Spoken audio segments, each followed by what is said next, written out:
Very good morning everyone. हाँ जी, आज का हमारा टारगेट क्या है? आज की क्लास में हम क्या कवर करेंगे? अमेंडमेंट्स जो एप्लीकेबल है फॉर May 22 ऑनवर्ड्स, जो May 22 स्टूडेंट्स के लिए एप्लीकेबल है फॉर CA फाइनल। देखो, मेजर अमेंडमेंट्स नहीं है। CA फाइनल ऑडिट में May 22 के लिए, May 22 अटैम्प्ट के लिए कोई मेजर अमेंडमेंट्स नहीं है, बिल्कुल क्या है, माइनर अमेंडमेंट्स है। और RTP में तो कोई भी अमेंडमेंट इंक्लूड नहीं की गई। मॉड्यूल में कुछ अमेंडमेंट्स की गई, कुछ एडिशंस किए गए हैं, कुछ मॉडिफिकेशंस की गई हैं, और कुछ आपके कंपनीज एक्ट में जो भी हैं। तो आपकी जो अमेंडमेंट्स है वो बिल्कुल माइनर अमेंडमेंट्स है, कोई मेजर अमेंडमेंट्स नहीं है। मैं क्विकली आपको ओवरव्यू दे देती हूं कि हमें कौन कौन से चैप्टर्स की अमेंडमेंट्स को कवर करना है, कि हमें कौन कौन से चैप्टर्स की अमेंडमेंट्स को कवर करना है, हमें कौन कौन से चैप्टर्स की अमेंडमेंट्स को कवर करना है। देखो, सबसे पहली और मेजर अमेंडमेंट तो कंपनीज एक्ट में है। सबसे पहली और मेजर अमेंडमेंट तो किस में है? कंपनीज एक्ट में है।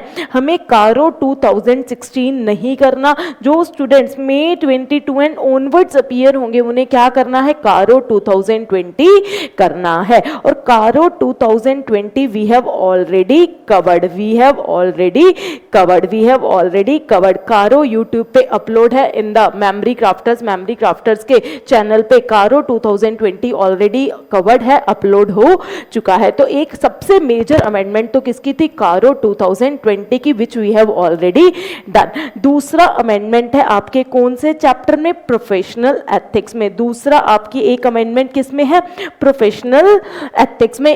प्रोफेशनल एथिक्स जो मॉड्यूल था अक्टूबर 21 के लिए, उसमें एक न्यू टॉपिक ऐड कर दिया गया है, एडिशन किया है। प्रोफेशनल एथिक्स में सिर्फ एक टॉपिक का एडिशन है। प्रोफेशनल एथिक्स में एक टॉपिक को ऐड ऑन कर दिया है, दैट इज नोक्लार।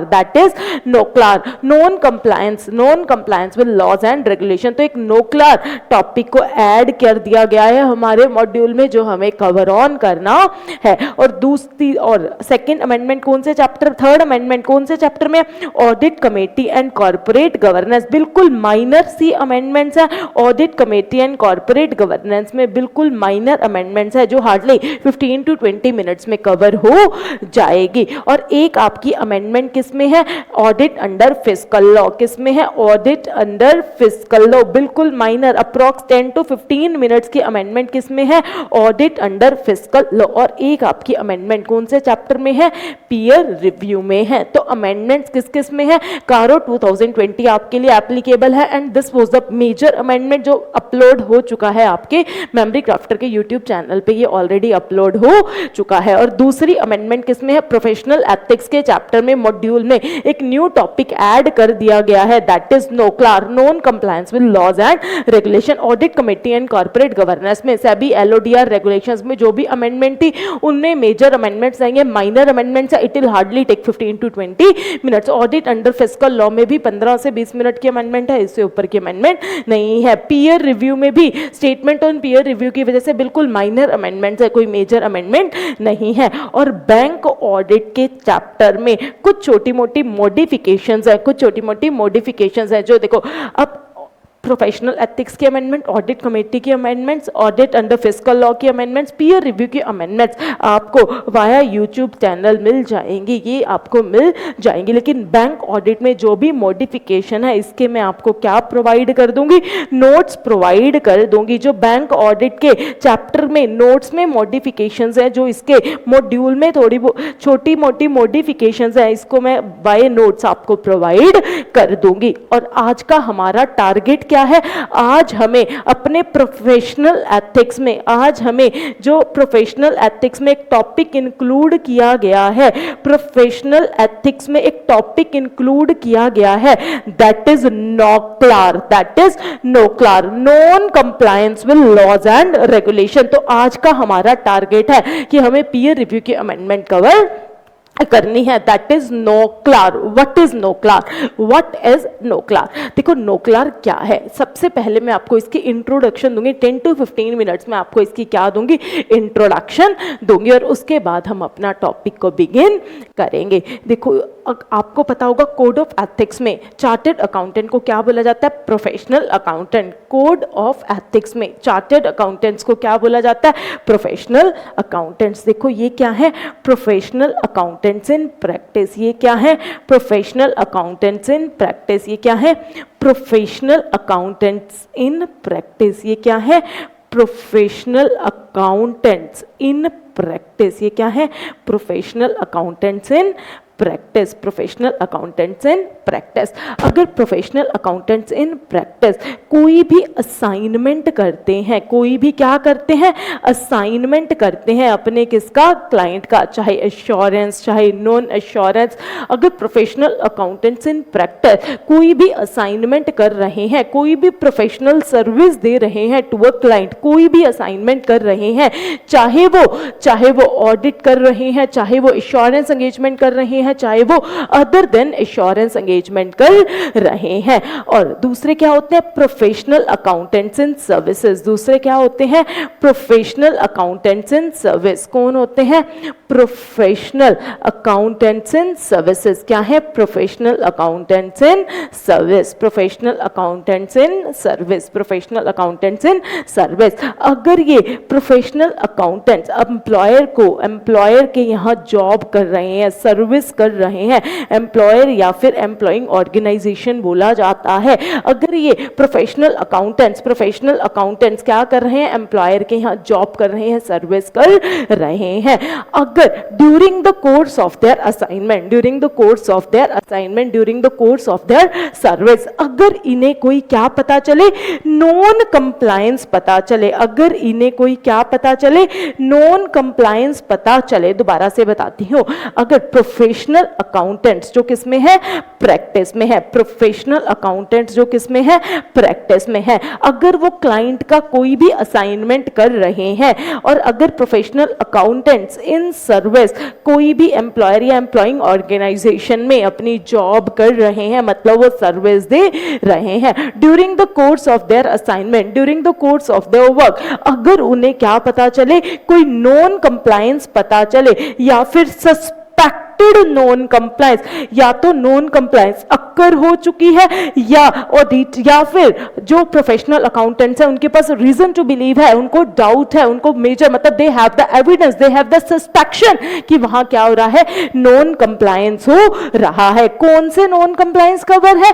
जो नॉन कंप्लायंस अक्कर हो चुके हैं और जो सस्पेक्टेड नॉन कंप्लायंस है, अगर उन्हें क्या पता चले, नॉन कंप्लायंस या फिर suspected non compliance in laws and regulation, अगर उन्हें नॉन कंप्लायंस या फिर सस्पेक्टेड नॉन कंप्लायंस पता चले, किसमें, इन लॉज एंड रेगुलेशन, जो कमिट हो चुके हैं, जो non compliance laws and regulation में कमिट हो चुके हैं, या अबाउट टू बी कमिटेड, जो कमिटेड हो चुके हैं या फिर कमिट होने वाले हैं। दोबारा से, अगर प्रोफेशनल अकाउंटेंट्स जो प्रैक्टिस में है, जो किसमें है, प्रैक्टिस में है, जो किसमें है, प्रैक्टिस में है, जो क्लाइंट का कोई भी असाइनमेंट कर रहे हैं, चाहे एश्योरेंस असाइनमेंट कर रहे हैं, चाहे अदर देन एश्योरेंस, चाहे ऑडिट कर रहे हैं, चाहे रिव्यू कर रहे हैं, चाहे कोई भी असाइनमेंट कर रहे हैं, प्रोफेशनल अकाउंटेंट्स इन सर्विस को भी कवर कर लिया गया। अगर प्रोफेशनल अकाउंटेंट्स इन सर्विस, ये इन सर्विस अगर जॉब कर रहे हैं किसी एम्प्लॉयर के या किसी एम्प्लॉइंग ऑर्गेनाइजेशन के, और अगर उन्हें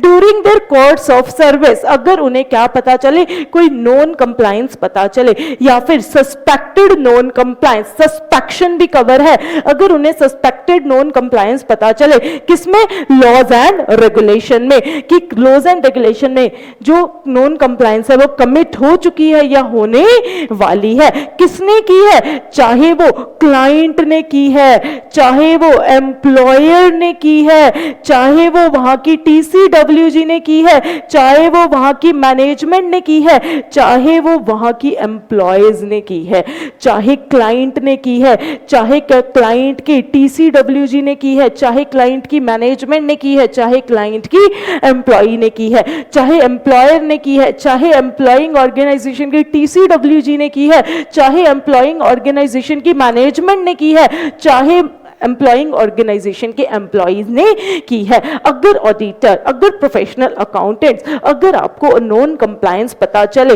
या फिर सस्पेक्टेड नॉन कंप्लायंस पता चले लॉज एंड रेगुलेशन की जो कमिट हो चुकी है या फिर जो कमिट होने वाली है, चाहे क्लाइंट ने की है, चाहे एम्प्लॉयर ने की है, चाहे उनके टीसीडब्ल्यूजी ने की है, चाहे उनकी मैनेजमेंट ने की है, चाहे उनकी एम्प्लॉइज ने की है। देखो पहले क्या होता था, ऑडिटर क्या, जो प्रोफेशनल अकाउंटेंट्स थे वो बाउंड होते थे किससे, कॉन्फिडेंशियलिटी क्लॉज से, और वो अपनी आंखें बंद कर लेते थे कि हमें कोई नॉन कंप्लायंस पता नहीं चली, हमें कोई नॉन कंप्लायंस पता नहीं चली। देखो पहले क्या होता था, पहले प्रोफेशनल अकाउंटेंट्स अपनी आईज क्लोज कर लेते थे, वो आंखें बंद कर लेते थे, अगर उन्हें कोई क्या पता चलती थी, नॉन कंप्लायंस पता चलती थी। तो सीए जो प्रोफेशनल अकाउंटेंट्स है वो कॉन्फिडेंशियलिटी की वजह से एथिकल डिलीमा में होते थे कि हमें क्या करना चाहिए, और वो आंखें बंद कर लेते थे, पता होने के बावजूद भी वो कोई एक्शन नहीं ले पाते थे, वो कोई एक्शन नहीं ले पाते थे। तो ये प्रोफेशनल अकाउंटेंट्स के लिए जो रिस्पॉन्डिंग थी वो सही नहीं थी। नॉन कंप्लायंस पता चल रही है कि क्लाइंट ऑर्गेनाइजेशन में, एम्प्लॉइंग ऑर्गेनाइजेशन में कोई नॉन कंप्लायंस हो रही है, बट कॉन्फिडेंशियलिटी की वजह से सभी चार्टर्ड अकाउंटेंट बाउंड हो जाते थे और उन्हें अपनी आंखें बंद करनी पड़ती थी। वो कोई रिस्पॉन्सिबिलिटी नहीं निभा सकते थे, वो एक्शंस नहीं ले सकते थे। और नॉक्लार के अंदर, non compliance with laws and regulation के अंदर ऑडिटर्स की, प्रोफेशनल अकाउंटेंट्स की क्या बताई गई है, रिस्पॉन्सिबिलिटीज बताई गई है कि अगर उन्हें कोई ऐसी नॉन कंप्लायंस फेस हो जाए, अगर उन्हें कोई ऐसी नॉन कंप्लायंस फेस हो जाए तो उनको कैसे रिस्पॉन्ड करना पड़ेगा, उनको अपनी रिस्पॉन्सिबिलिटीज निभानी पड़ेंगी और उनको कैसे रिस्पॉन्ड करना पड़ेगा। This is about NOCLAR. I think so आपको थोड़ा नॉक्लार का कंसेप्ट समझ आया होगा। अगर प्रोफेशनल अकाउंटेंट चाहे प्रैक्टिस में है चाहे सर्विस में है, अगर वो कोई भी असाइनमेंट कर रहे हैं या फिर एम्प्लॉइंग ऑर्गेनाइजेशन में जॉब कर रहे हैं, during their course of work अगर उन्हें कोई नॉन कंप्लायंस पता चले, अब उन्हें आंखें बंद नहीं करनी, उन्हें रिस्पॉन्ड करना है। और कैसे रिस्पॉन्ड करना है, दिस इज ओनली नॉक्लार। ये नॉक्लार बताएगा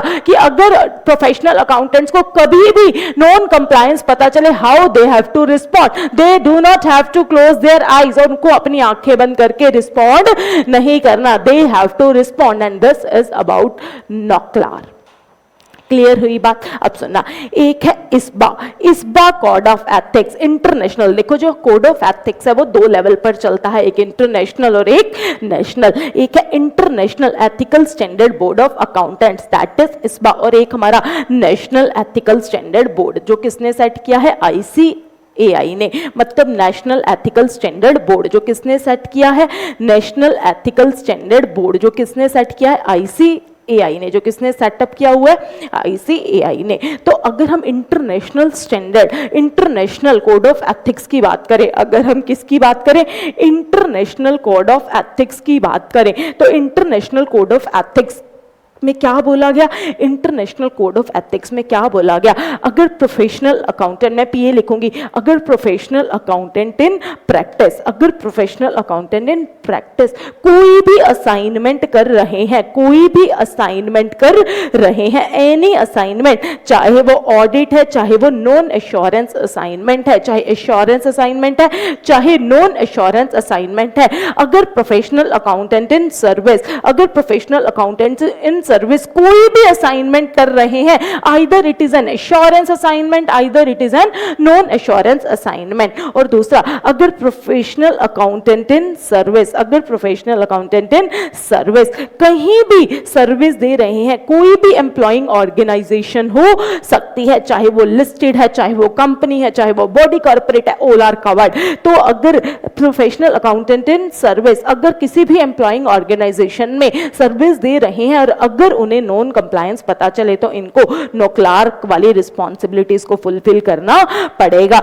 तो इनको नौकलार वाली रिस्पॉन्सिबिलिटीज को फुलफिल करना पड़ेगा, जो अभी हम पढ़ेंगे। लेकिन इंडिया में इस एप्लीकेबिलिटी को रिस्ट्रिक्ट कर दिया है, लेकिन इंडिया में इस एप्लीकेबिलिटी को रिस्ट्रिक्ट किया है, वो नौकलार को फेस बाय फेस ऐड करना चाहते हैं। तो अभी इंडिया में applicability of नौकलार is restricted in India, applicability of नौकलार is restricted in India, applicability of नौकलार को क्या कर दिया है, रिस्ट्रिक्ट कर दिया है, उसको कम किया गया है। अगर हम इंडिया की बात करें तो इंडिया में मैं डिफरेंस कर रही हूं, इंडिया के कोड ऑफ एथिक्स में, इंडिया के किसमें, कोड ऑफ एथिक्स में, इंडिया के कोड ऑफ एथिक्स में, हमारे इंडियन कोड ऑफ एथिक्स में नौकलार सिर्फ किसके ऊपर एप्लीकेबल है इन इंडिया, नौकलार सिर्फ किसके ऊपर एप्लीकेबल है, अगर प्रोफेशनल अकाउंटेंट इन प्रैक्टिस, अगर प्रोफेशनल अकाउंटेंट इन प्रैक्टिस क्या कर रहे हैं, ऑडिट कर रहे हैं किसी लिस्टेड एंटिटी की, अगर वो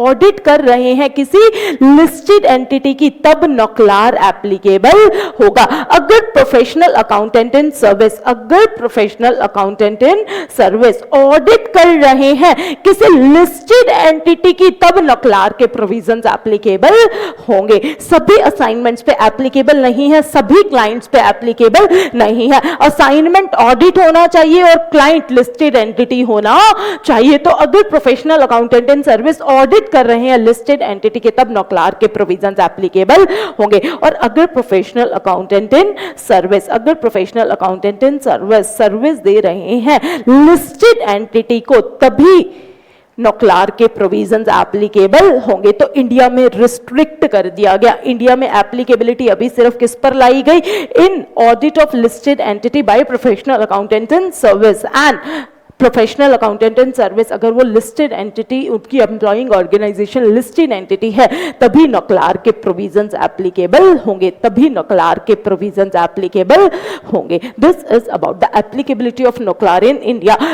नौकलार will be applicable to the professional accountants in practice, जो ऑडिट कर रहे हैं किसी लिस्टेड एंटिटी की, and professional accountant in service who which are, जो एम्प्लॉय है कहां के, जो एम्प्लॉइंग ऑर्गेनाइजेशन उनकी क्या है, लिस्टेड एंटिटी है, तभी नौकलार के प्रोविजंस एप्लीकेबल होंगे। तो जो एप्लीकेबिलिटी ऑफ नौकलार जो इंटरनेशनल लेवल पे है और इंडिया लेवल पे उसे रिस्ट्रिक्ट कर दिया है to the audit of listed entities and professional accountant in service for listed entity. Clear हुई बात? This is the difference of applicability as per ethical, as per international level और as per national level. Clear हुई बात? This was your topic. देखो NOCLAR बहुत ज्यादा detail में है, नौकलार बहुत ज्यादा किस में है, डिटेल में, लेकिन हमारे सिलेबस में सिर्फ और सिर्फ इसका ओवरव्यू है। हमें सिर्फ और सिर्फ इसके 5 टॉपिक्स को कवर करना है। हमें सिर्फ और सिर्फ इसके किसको कवर करना है, सिर्फ 5 टॉपिक्स को कवर करना है, बहुत डिटेल में नौकलार नहीं है। कोड ऑफ एथिक्स का सेक्शन 360 डील करता है,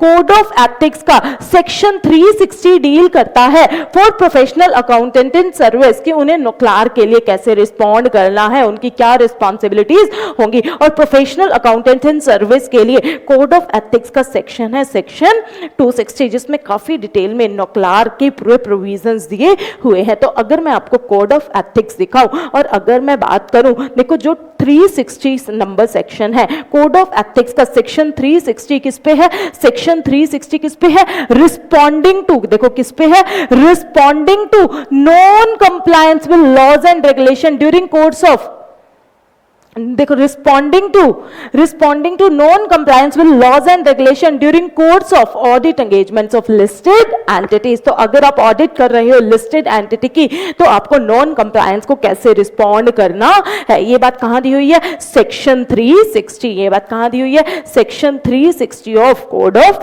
एथिक्स। और अगर मैं बात करूं सेक्शन 260, सेक्शन 260 किस पे है, सेक्शन 260 किस पे है, सेक्शन 260 बात करता है कि responding to non compliance, responding to non-compliance, responding to non-compliance of laws and regulation, responding to non-compliance of laws and regulation, responding to non-compliance of laws and regulation। अगर वो किसको पता चले, प्रोफेशनल सर्विस, प्रोफेशनल, एक second, जो किसको पता चले, प्रोफेशनल अकाउंटेंट्स इन प्रोफेशनल, देखो responding to non compliance with laws and regulation, responding to non compliance with laws and regulation in case of employing with listed entity, in case of employing with with listed entities, in case of employing with listed entities.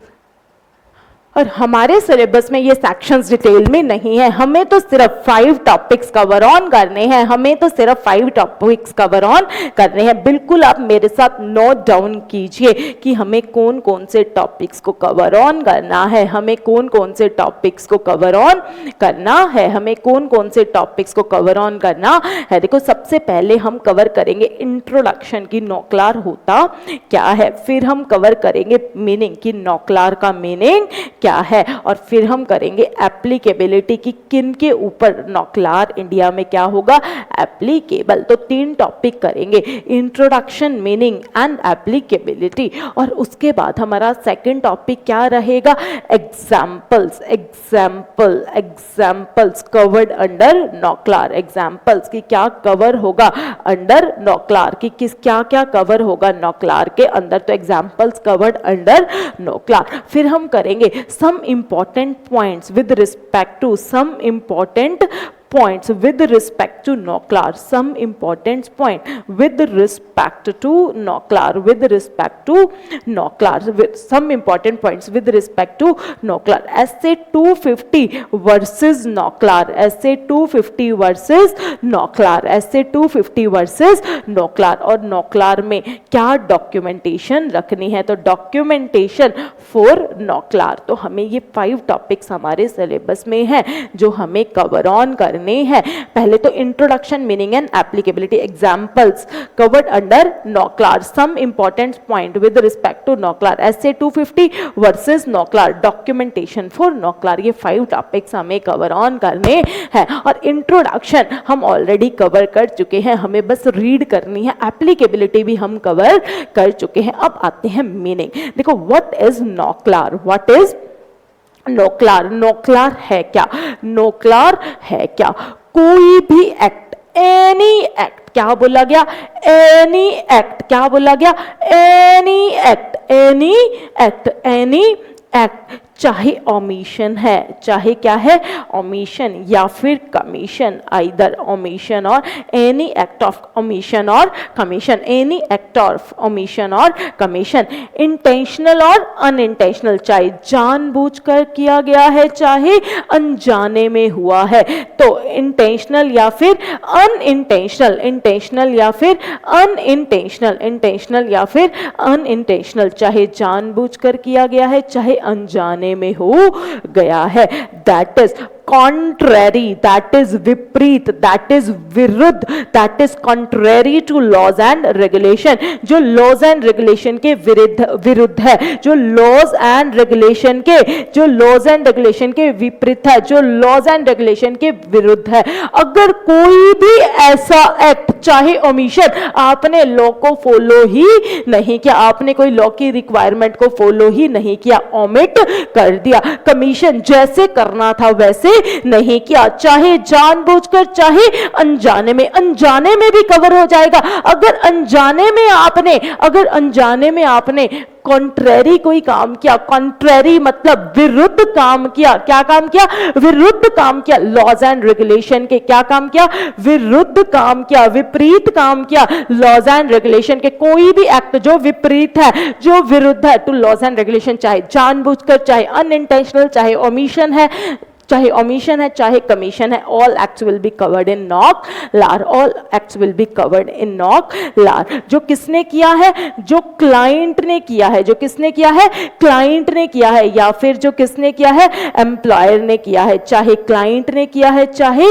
Employer ने किया है, चाहे client ने किया है चाहे employing organisation ने किया है, चाहे क्लाइंट ने किया है चाहे एम्प्लॉइंग ऑर्गेनाइजेशन ने किया है, चाहे TCWG ऑफ क्लाइंट या फिर employing organisation, management of client या फिर employing organisation, management of client या फिर employing organisation, any individual who is working for on the behalf of client या फिर एम्प्लॉइंग ऑर्गेनाइजेशन, क्लाइंट या फिर एम्प्लॉइंग ऑर्गेनाइजेशन, उसे क्या बोला जाएगा, नौकलार बोला जाएगा, उसे क्या बोला जाएगा, नौकलार बोला जाएगा। देखो नौकलार क्यों लाया गया, देखो अगर ऑडिटर को, अगर प्रोफेशनल अकाउंटेंट्स को पब्लिक इंटरेस्ट में लगता है, अगर प्रोफेशनल अकाउंटेंट्स को पब्लिक इंटरेस्ट में लगता है कि पब्लिक इंटरेस्ट के बेनिफिट के लिए, स्टेक होल्डर्स के बेनिफिट के लिए, पब्लिक के इंटरेस्ट के बेनिफिट के लिए अगर कोई भी ऐसा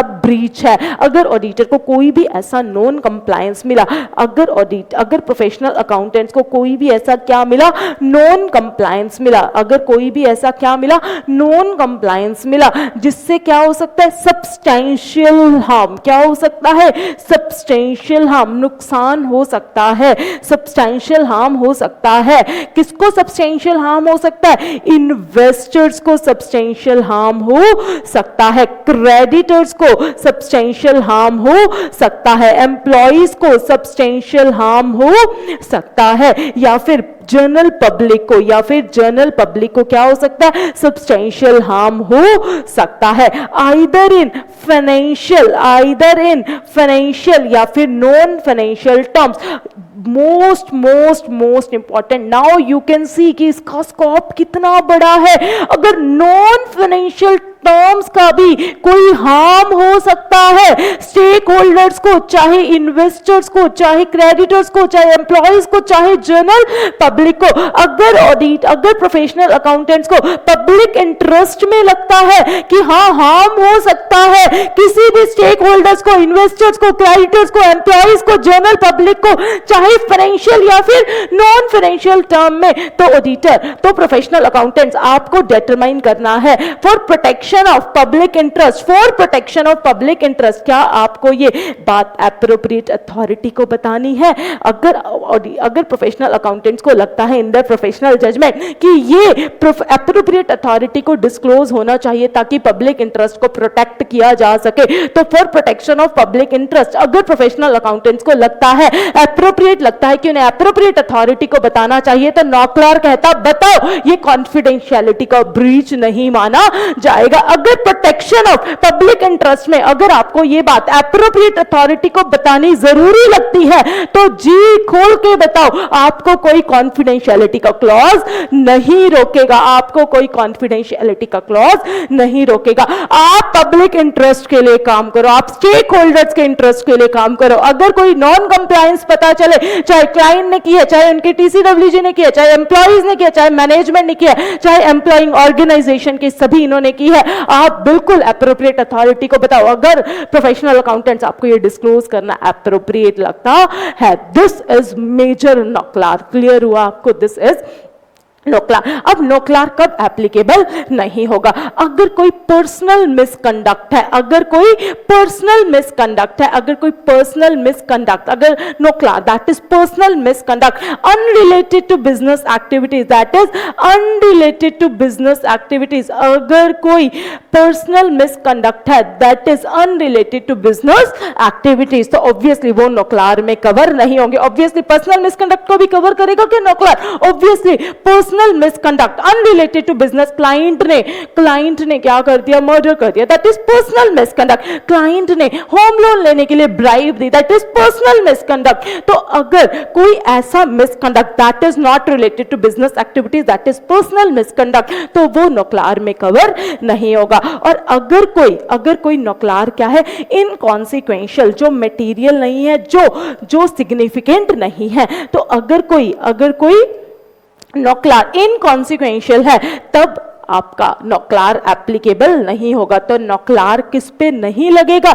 नॉकलर नहीं लगेगा अगर कोई पर्सनल मिसकंडक्ट है that is unrelated to business activity, या फिर कोई जो नॉन कंप्लायंस है, कोई नॉकलर इनकॉन्सिक्वेंशियल है जो सिग्निफिकेंट नहीं है। और ये सिग्निफिकेंट है या नहीं है ऑब्वियसली अपनी प्रोफेशनल अकाउंटेंट्स अपनी प्रोफेशनल जजमेंट से डिटरमाइन करेंगे। तो NOCLAR will not be applicable to personal misconduct and if NOCLAR is inconsequential, तो ये नॉकलर के प्रोविजंस एप्लीकेबल नहीं होंगे। तो फटाफट आते हैं introduction, we have already covered, फटाफट रीड डाउन करना है।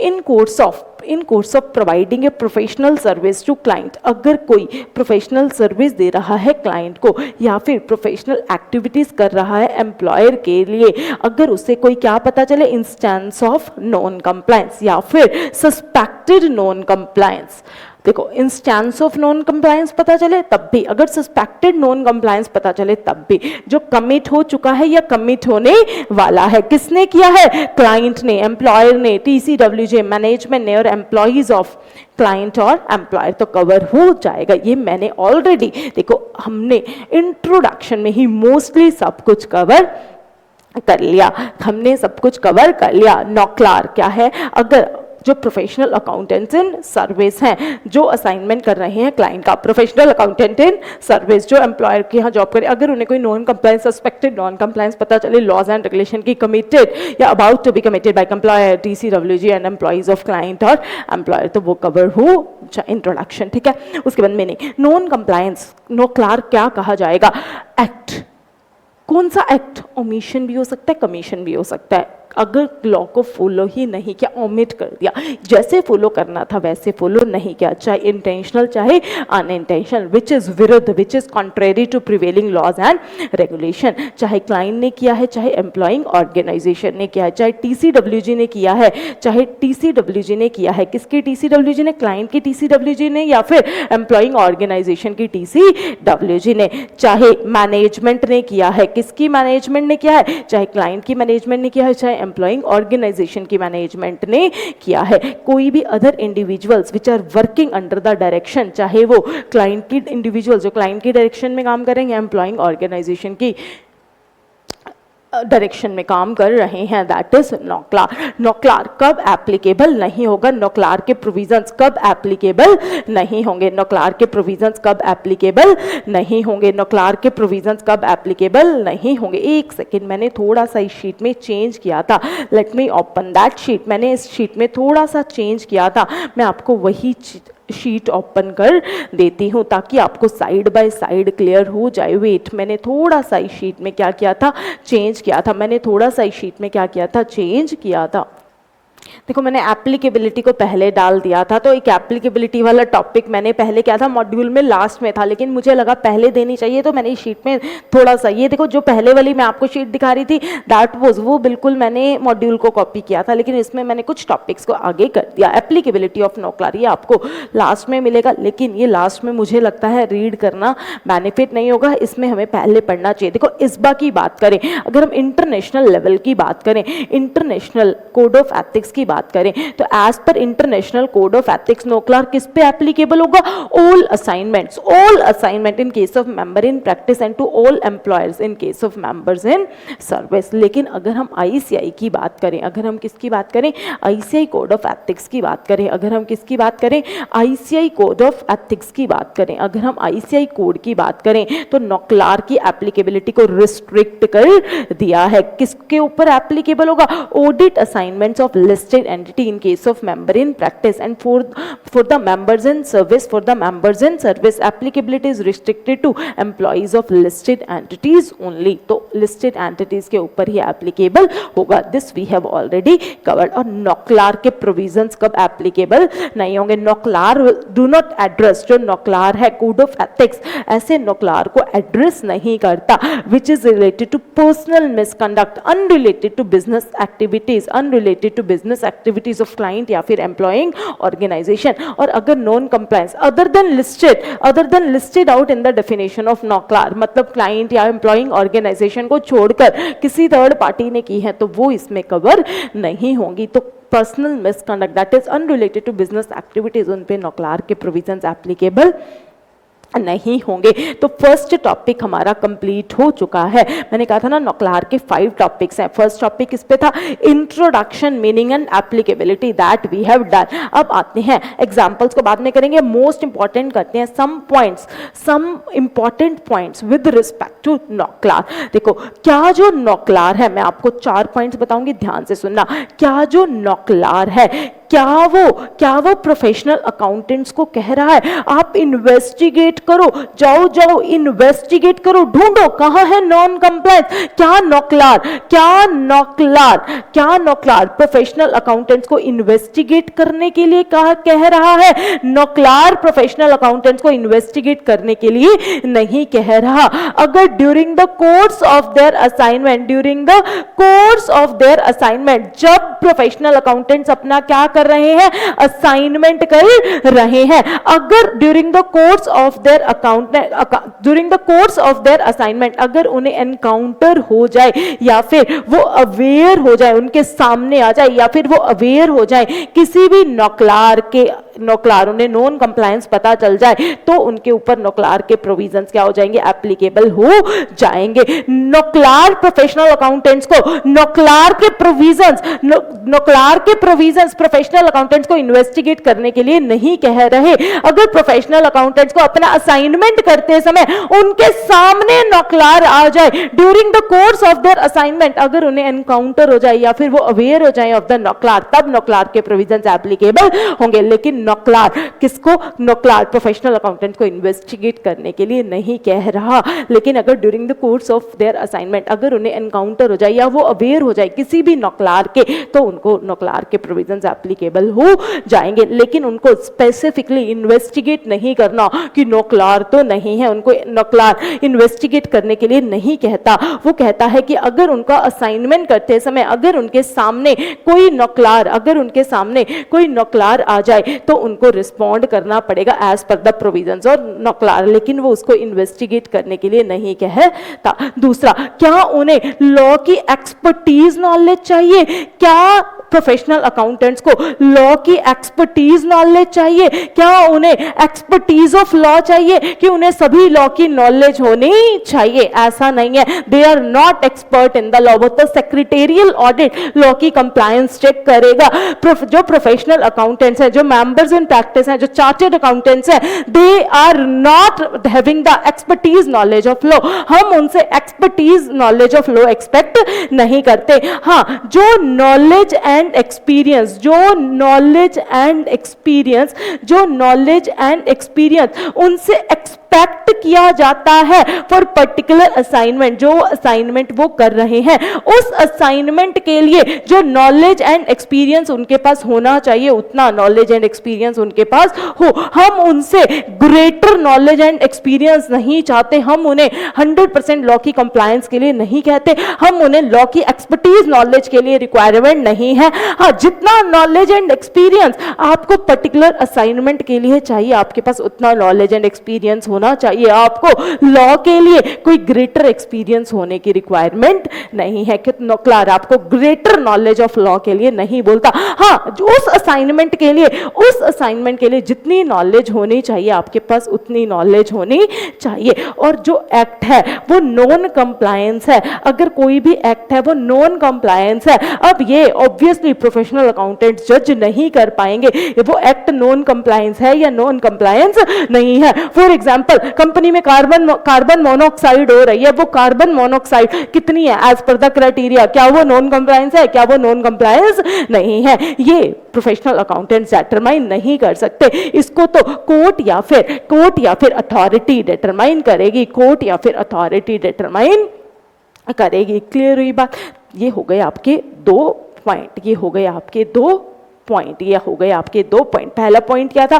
पहला पॉइंट था कि नौकलार आपको नॉन कंप्लायंस को इन्वेस्टिगेट करने के लिए नहीं कहता। अगर during the course of assignment अगर आपको कोई एनकाउंटर या फिर आप अवेयर हो जाओ कोई भी नौकलार के, तो आपके ऊपर नौकलार के प्रोविजंस एप्लीकेबल होंगे। और नौकलार आपको लॉ की एक्सपर्टीज नॉलेज के लिए नहीं कहता। जितनी नॉलेज एंड एक्सपीरियंस आपको उस पर्टिकुलर असाइनमेंट के लिए होनी चाहिए, आपको उतनी नॉलेज एक्सपेक्ट की जाती है। आपको उससे ग्रेटर नॉलेज एक्सपेक्ट नहीं की जाती है। वो एक्ट नॉन कंप्लायंस है या नहीं है, ये प्रोफेशनल अकाउंटेंट डिटरमाइन नहीं कर सकते। ये तो कोर्ट या फिर एप्रोप्रिएट अथॉरिटी डिटरमाइन करेगी। तीसरा पॉइंट क्या कहता है?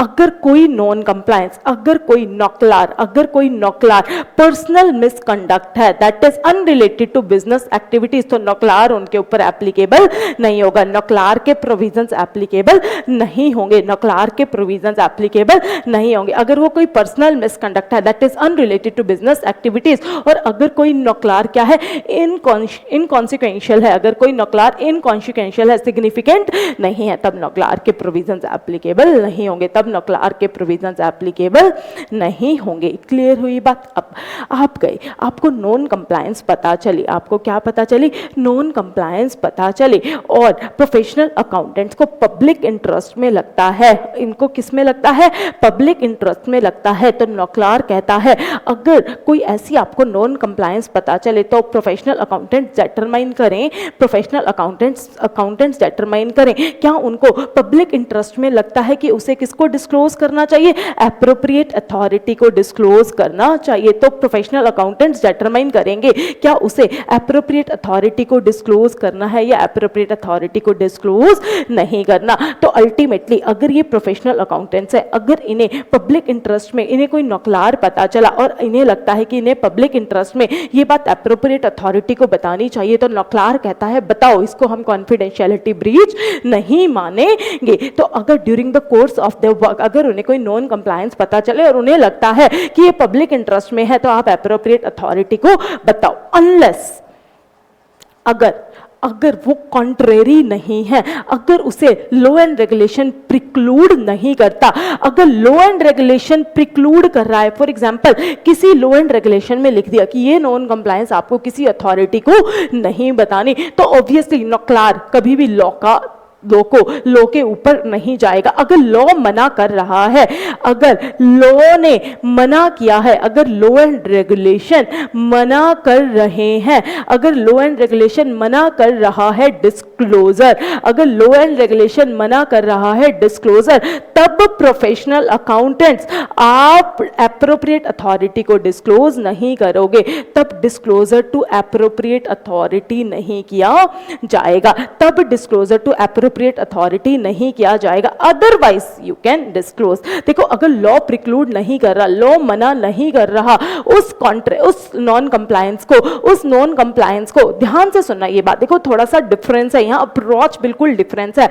यहाँ क्या कहता है, अगर लॉ ने कुछ भी नहीं कहा, लॉ साइलेंट है, और आपको प्रोफेशनल अकाउंटेंट्स आपको पब्लिक इंटरेस्ट में लगता है कि एप्रोप्रिएट अथॉरिटी को बताना है तो बताओ, लेकिन देखो लॉ मना कर रहा है, अगर लॉ मना कर रहा है तो मत बताओ, अगर लॉ मना नहीं कर रहा तो बताओ। ये ही मेजर डिफरेंस है। लॉ ने मना किया तो मत बताओ, लॉ मना नहीं कर रहा तो बताओ। क्लियर हुई बात। चाहे लॉ पूछ रहा है या नहीं पूछ रहा, दैट डजंट मैटर, हमें इससे मतलब नहीं है लॉ डिस्क्लोजर के लिए कह रहा है या नहीं कह रहा, हमें इससे मतलब है कहीं लॉ डिस्क्लोजर का मना कर रहा है। अगर लॉ डिस्क्लोजर का मना कर रहा है तो डिस्क्लोज मत करो, लेकिन अगर लॉ डिस्क्लोजर का मना नहीं कर रहा तो दिल खोल के डिस्क्लोज करो। ये 4 पॉइंट्स हैं, क्विकली रीड करते हैं। Some important facts relating to NOCLAR. Some important facts related to NOCLAR. The first point is during the course of professional service. देखो प्रोफेशनल अकाउंटेंट्स, लास्ट से पढ़ती, professional accountant is not required to investigate, no responsible for ensuring complete compliance. वो सभी law and regulation की complete compliance check करने के लिए नहीं कहता। हाँ, नॉक्लार कब एप्लीकेबल होगा, अगर प्रोफेशनल अकाउंटेंट्स को एनकाउंटर हो जाए या फिर वो अवेयर हो जाए कोई भी नॉन कंप्लायंस या फिर सस्पेक्टेड नॉन कंप्लायंस के इन प्रोवाइडिंग प्रोफेशनल सर्विस। अगर अपनी प्रोफेशनल सर्विस करते समय उनके आंखों के सामने नॉन कंप्लायंस आ जाए तो आपके ऊपर नॉक्लार एप्लीकेबल हो जाएगा। आपको ढूंढना नहीं है कि कहाँ है नॉक्लार, आपको इसकी इन्वेस्टिगेट नहीं करनी। Expertise knowledge of law not required. Professional accountant से एक्सपर्टीज नॉलेज ऑफ लॉ की कोई रिक्वायरमेंट नहीं है। प्रोफेशनल अकाउंटेंट इज एक्सपेक्टेड कि हाँ उन्हें नॉलेज एंड एक्सपीरियंस अप्लाई करना है और उन्हें प्रोफेशनल जजमेंट एक्सरसाइज करनी है। However, he is not expected to have a level of knowledge of laws and regulation greater than which is required to undertake the assignment. जितनी knowledge and experience चाहिए उस assignment को करने के लिए उतनी knowledge and experience होनी चाहिए, उससे greater than knowledge and experience expect नहीं की जाती। अब वो एक्ट नॉन कंप्लायंस है या नॉन कंप्लायंस नहीं है ये तो कोर्ट या फिर एप्रोप्रिएट एजुकेटिव बॉडी बताएगी, लेकिन क्या वो नॉन कंप्लायंस है या नहीं है प्रोफेशनल अकाउंटेंट उसको डिटरमाइन नहीं कर सकता। It will be determined by court और द एप्रोप्रिएट अथॉरिटी। क्लियर हुई बात। Certain matters out of preview, कुछ मैटर्स कुछ matters out of the preview of NOCLAR है, out of the purview of NOCLAR है। कौन से? अगर कोई पर्सनल मिसकंडक्ट है that is unrelated to business activities, वो नॉक्लार उनके ऊपर एप्लीकेबल नहीं होगा। अगर कोई मैटर इनकॉन्सिक्वेंशियल है, अगर कोई मैटर बिल्कुल इनसिग्निफिकेंट है, उनके ऊपर भी नॉक्लार के प्रोविजंस एप्लीकेबल नहीं होंगे। ऑडिटर वैसे तो आप एप्रोप्रिएट अथॉरिटी को डिस्क्लोज करो अगर आपको पब्लिक इंटरेस्ट में लगता है, लेकिन अगर law which is contrary to law not require, अगर लॉ मना करता है, अगर लॉ प्रिक्लूड करता है कि आपको एप्रोप्रिएट अथॉरिटी को डिस्क्लोज नहीं करना, तब मत करो। लेकिन अगर लॉ मना नहीं कर रहा और आपको पब्लिक इंटरेस्ट में लगता है तो डिस्क्लोज करो। As per ISBA code, disclosure of the matter to appropriate authority will be precluded, मना कर दिया जाएगा कि आप डिस्क्लोजर मत करो अगर it is contrary to laws and regulation. अगर वो डिस्क्लोजर लॉ एंड रेगुलेशन के विरुद्ध है तब आप डिस्क्लोज मत करो, लेकिन अगर वो लॉ एंड रेगुलेशन के विरुद्ध नहीं है तो आप डिस्क्लोज करो। अगर कोई डिस्क्लोजर लॉ एंड रेगुलेशन के विरुद्ध है, अगर कोई डिस्क्लोजर लॉ एंड रेगुलेशन के विरुद्ध है तो डिस्क्लोज मत करो, अदरवाइज डिस्क्लोज करो, अदरवाइज डिस्क्लोज करो, अदरवाइज डिस्क्लोज करो, अदरवाइज डिस्क्लोज करो। लेकिन अगर कोई डिस्क्लोजर लॉ एंड रेगुलेशन के विरुद्ध है तो डिस्क्लोज मत करो, अदरवाइज डिस्क्लोज करो। क्लियर हुई बात? अब पढ़ते हैं अगला topic, that is difference between SA 250 versus NOCLAR. SA 250 versus NOCLAR, इसमें भी 4 पॉइंट डिस्कस करेंगे। SA 250 versus NOCLAR, SA 250 versus NOCLAR. आप बताओ SA 250 किस पे है? Consideration of laws and regulation. SA 250 किस पे है? Consideration of laws and regulation for audit of financial statement, for audit of financial statement, for audit of financial statement, consideration of laws and regulation for audit of financial statement. Clear हुई बात? अब आते हैं SA 250। देखो SA 250 किस पे applicable है आप बताओ? ये तो आप पढ़ चुके हो obviously. SA 250 we have already covered in our audit class और उसमें तो कोई चेंज नहीं है, that is as it is. हम 4 डिफरेंस पढ़ेंगे। The first difference is of applicability. आप बताओ SA 250 किसके ऊपर एप्लीकेबल होगा? SA 250 एप्लीकेबल होता है ऑडिट ऑफ फाइनेंशियल स्टेटमेंट। किसके ऊपर एप्लीकेबल होता है? ओनली ऑडिट असाइनमेंट, सिर्फ ऑडिट ऑफ फाइनेंशियल स्टेटमेंट्स के ऊपर एप्लीकेबल होता है, सिर्फ ऑडिट ऑफ फाइनेंशियल स्टेटमेंट्स के ऊपर एप्लीकेबल होता है। लेकिन जो नॉक्लार के प्रोविजन है, अगर मैं नेशनल लेवल पे बात करूं, अगर मैं नेशनल लेवल पे बात करूं तो वो किस पे एप्लीकेबल होते हैं? Audit of listed entities and professional accountants in service के ऊपर भी एप्लीकेबल होते हैं। अगर वो कहाँ जॉब, अगर वो एम्प्लॉई हैं किसके, अगर वो एम्प्लॉई हैं किसके? एम्प्लॉइंग लिस्टेड एंटिटी के। अगर एम्प्लॉइंग ऑर्गेनाइजेशन क्या है? लिस्टेड एंटिटी, तब नॉक्लार के प्रोविजंस एप्लीकेबल होंगे। और अगर मैं ISBA कोड ऑफ एथिक्स के हिसाब से बात करूं तो it is applicable to all assignment, it is applicable to all assignments in case of member in practice and all employers in case of members in service, in case of member in service. तो obviously नॉक्लार का scope काफी बड़ा है। नॉक्लार किस पे applicable है?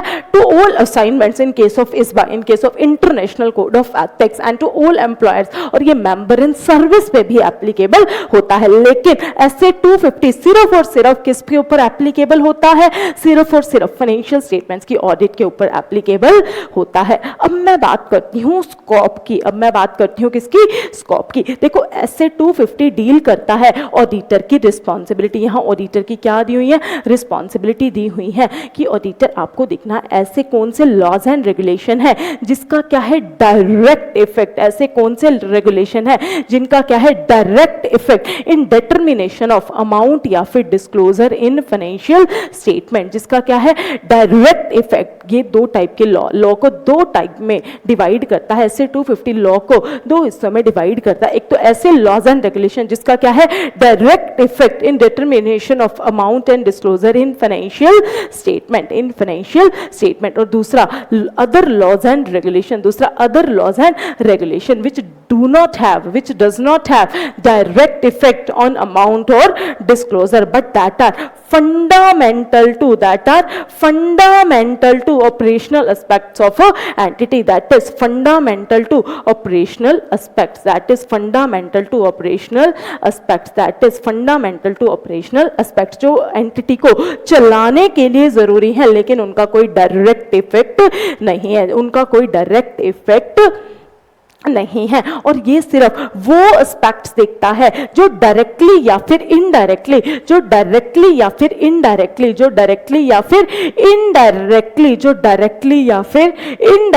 Laws and regulation को cover करते हैं, जो डायरेक्टली या फिर इनडायरेक्टली फाइनेंशियल्स पर, जो डायरेक्टली या फिर इनडायरेक्टली फाइनेंशियल पर इंपैक्ट डालते हैं, जो डायरेक्टली या फिर इनडायरेक्टली फाइनेंशियल्स पर इंपैक्ट डालते हैं। तो डायरेक्ट इफेक्ट होता है या अदर लॉज की बात करता है जिनका अदर लॉज एंड रेगुलेशन, जिनका फंडामेंटल टू ऑपरेटिंग एस्पेक्ट, जिनका फाइनेंशियल स्टेटमेंट्स पे अल्टीमेटली ये किस में बात करता है, सिर्फ फाइनेंशियल टर्म्स में बात करता है। ऐसे लॉज एंड रेगुलेशन जिनका फाइनेंशियल टर्म्स पे इंपैक्ट पड़ सकता है, चाहे डायरेक्ट इफेक्ट चाहे इनडायरेक्ट इफेक्ट, लेकिन जो नॉक्लार है उसका स्कोप बहुत वाइडर है, इट गोज मच अहेड, वो तो इसके आगे भी जाता है। ये कौन से लॉज की बात करता है, ये ऑल लॉज एंड रेगुलेशन की बात करता है, जिससे क्या होता है, जिससे क्या हो सकता है, सब्सटेंशियल हार्म, जिससे नुकसान हो सकता है, जिससे सब्सटेंशियल हार्म हो सकता है इन्वेस्टर्स को, क्रेडिटर्स को, एम्प्लॉयज को, और इवन जनरल पब्लिक को, आइदर इन फाइनेंशियल टर्म्स और नॉन फाइनेंशियल टर्म्स। अगर कोई नॉन फाइनेंशियल टर्म्स में भी लो है, फॉर एग्जांपल एक एंटिटी बहुत ज्यादा इन्वायरमेंट पोल्यूशन क्रिएट कर रही है, एक एंटिटी बहुत ज्यादा इन्वायरमेंट पोल्यूट कर रही है, जिससे एम्प्लॉइज को, एक फैक्ट्री है, एक एंटिटी है जिसमें बहुत ज्यादा इन्वायरमेंट पोल्यूट हो रहा है, जिससे बहुत ज्यादा इन्वायरमेंट नॉर्म्स ब्रीच हो रहे हैं, जिससे एम्प्लॉइज को और जनरल पब्लिक को बहुत ज्यादा उनकी पब्लिक हेल्थ पे हार्म हो रहा है, तो ये नॉक्लार उन लॉज एंड रेगुलेशन को भी कवर करेगा। कोई भी लॉ एंड रेगुलेशन जिससे पब्लिक इंटरेस्ट इन्वॉल्व है, जिसमें पब्लिक का इंटरेस्ट हार्म हो रहा है, चाहे वो फाइनेंशियल है चाहे वो नॉन फाइनेंशियल है, नॉक्लार उनको भी कवर ऑन करता है। नॉक्लार सभी लॉज एंड रेगुलेशन, चाहे वो फाइनेंशियल टर्म्स में है चाहे वो नॉन फाइनेंशियल टर्म्स में है, जिससे जनरल पब्लिक को, पब्लिक इंटरेस्ट में स्टेक होल्डर्स को हार्म हो सकता है, उनको कवर करता है। लेकिन जो ऐसे 250 है वो सिर्फ फाइनेंशियल टर्म्स, ऐसे लॉज एंड रेगुलेशन जिसका डायरेक्ट इफेक्ट है, जिसका and other laws and regulation which do not have direct effect on amount on disclosure of financial statements but they are fundamental to operational aspect, वो सिर्फ उनको cover करता है। लेकिन जो नॉक्लार है वो काफी अहेड है, वो काफी वाइडर है, वो सभी लॉज एंड रेगुलेशन के नॉन कंप्लायंस को कवर करता है, जिससे नुकसान हो सकता है इन्वेस्टर्स को, क्रेडिटर्स को, जनरल पब्लिक को, चाहे फाइनेंशियल टर्म्स में चाहे नॉन फाइनेंशियल टर्म्स में। ये हो गया इनका सेकेंड डिफरेंस। अब थर्ड डिफरेंस क्या है, पहला हो गया एप्लीकेबिलिटी, सेकंड हो गया स्कोप। अब पढ़ते हैं हमारा थर्ड डिफरेंस। पहले इन दो डिफरेंस को रीड करते हैं, फिर हम अपने नेक्स्ट दो डिफरेंस को कवर ऑन करेंगे। एप्लीकेबिलिटी, देखो ऐसे 250 is applicable only on audit of financial statements, not on other assurance engagement. लेकिन नॉक्लार प्रोफेशनल अकाउंटेंट इन सर्विस के ऊपर भी एप्लीकेबल होता है, लेकिन नॉक्लार प्रोफेशनल अकाउंटेंट्स इन सर्विस के ऊपर भी एप्लीकेबल होता है और प्रैक्टिस के ऊपर भी एप्लीकेबल होता है। It applies to all the auditors as well as professional services other than audit. अगर हम इंटरनेशनल लेवल की बात करें तो ये अदर देन ऑडिट भी सभी असाइनमेंट्स को कवर करता है। अब बात करते हैं स्कोप की। SA 250 talks about auditors responsibility. SA 250 में ऑडिटर की क्या दी हुई है, रिस्पॉन्सिबिलिटीज दी हुई हैं। ऐसे लॉज एंड रेगुलेशन जिसका क्या है direct effect on amount and disclosure of financial statement, और अदर लॉज एंड रेगुलेशन जिसका डायरेक्ट इफेक्ट नहीं है, but compliance is fundamental to operating aspects of a business. लेकिन जो नॉक्लार है it is much ahead, it is much ahead, it is further ahead. ये कौन से, ये नॉन कंप्लायंस को भी कवर करता है जिनका क्या है सब्सटेंशियल हार्म, जिससे सीरियस कॉन्सिक्वेंसेज हो सकते हैं, चाहे फाइनेंशियल हैं चाहे नॉन फाइनेंशियल हैं। अगर इन्वायरमेंट पॉल्यूशन हो रहा है, इन्वायरमेंट को हार्म हो रहा है, जिससे पब्लिक एम्प्लॉयज की हेल्थ को हार्म हो रहा है, वो ऐसे लॉज एंड रेगुलेशन को भी कवर ऑन करता है। तो यहाँ नॉन फाइनेंशियल टर्म्स जिससे हार्म हो सकता है स्टेक होल्डर्स को, वो सभी नॉन कंप्लायंस नॉक्लार ने पकड़ लिए हैं, नॉक्लार के स्कोप में है। और स्टेक होल्डर्स को ऐसे 250 में डिफाइन नहीं किया हुआ, लेकिन नॉक्लार में स्टेक होल्डर्स को डिफाइन किया हुआ है। एज पर नॉक्लार स्टेक होल्डर्स को डिफाइन किया हुआ है। कौन से नॉन कंप्लायंस, मैंने आपको बताया तो है, बार बार बताया है, मैं तो हमेशा ऐसे याद करती हूँ, ice general public, ice general public, ice general public. देखो ऐसे 250 में स्टेक होल्डर्स को नहीं बताया हुआ, लेकिन नॉक्लार में स्टेक होल्डर्स को डिफाइन किया हुआ, इन्वेस्टर्स, क्रेडिटर्स, एम्प्लॉइज और इवन जर्नल पब्लिक। तो कौन से नॉन कंप्लायंस, अगर नॉन इन कंप्लायंस इफेक्ट डाल रहे हैं, related to the effect of non compliance on investors, creditors, employees और ऑल्सो जर्नल पब्लिक, तो आइस जर्नल पब्लिक, तो ice general public, ice general public. Clear बात। Imminent breach, what is imminent breach? देखो अगर कभी भी आप एक बात बताओ, अगर प्रोफेशनल सीए इन प्रैक्टिस को क्या पता चला, अगर आप ऑडिट कर रहे हो, फॉर एग्जांपल आपको क्या पता चला, नॉन कंप्लायंस पता चला, तो एसए 250 क्या कहता है? एसए 250 कहता है अगर कभी भी कोई नॉन कंप्लायंस पता चले तो एक तो आप कहाँ बताओ, एक तो आप टीसीडब्ल्यूजी को बताओ, टीसीडब्ल्यूजी को बताओ, एप्रोप्रिएट टीसीडब्ल्यूजी को बताओ, आप टीसीडब्ल्यूजी को बताओ। दूसरा, आप ऑडिट रिपोर्ट को मॉडिफाई करो, आप मेंबर्स को बताओ by modification in audit report, और आप रेगुलेटरी और एनफोर्समेंट एजेंसीज को बताओ, एनफोर्समेंट अथॉरिटीज, रेगुलेटरी या फिर एनफोर्समेंट अथॉरिटीज को बताओ, if required by law and regulation, if required by law and regulation. तो एसए 250 कहता है अगर कोई भी नॉन कंप्लायंस पता चले, टीसीडब्ल्यूजी को बताओ, किसको बताओ? टीसीडब्ल्यूजी को बताओ। ऑडिट रिपोर्ट के थ्रू आप किसको बताओ? मेंबर्स को बताओ। ऑडिट रिपोर्ट के थ्रू आप किसको बताओ?